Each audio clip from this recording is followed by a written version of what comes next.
كلشي ساهل. واحد الحاجه تما صعيبه، الايكويشن ديال الماني، المعادله ديال الفلوس. بيسيكلي يو هاف تو كرييت ماني.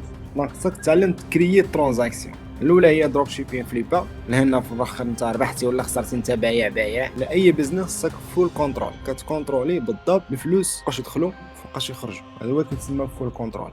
خصك تاخذو انت اون براتيك. يمكنش واحد بزنس اونر مثلا اللي جاي يقول لك اوكي انا فشلت على الشركه الفلانيه دارت ليا، ايوا لمين كتعاودها، وعلاش شنو وقع لك المشروع مالو ولا الامكانيات ولا وكذا. نو هنا كتسمى you are not taking control. if you don't have control over $1 في البزنس ديالك انت ما عندكش بزنس. هادشي اللي تتعلمو نظريا راه من المستحيل كنتعلم عن بني البزنس ديالي انت ما عندكش. نو غلط مليار في المية من البزنس ديالك. نو ما كانش. الا ما عندكش باك اب الديسيزيون ديالك بنيه على ارقام، ما كايناش حاجه سميتها كنبني له بزنس ديالي. ما كايناش هذه، ما كايناش. بيست اون وات؟ مبنيه على ماذا؟ على احاسيس، مشاعر. نو اول حاجه كديرها هو كتضبط السيوله الماليه ديالك. هاي سبيد. السيوله الماليه راه ما كاينينش بانني واش كنربح ولا كنخسر. نو كنضبط الارقام. الا خاسر خصني نشوفها، والا ربح خصني نشوفها.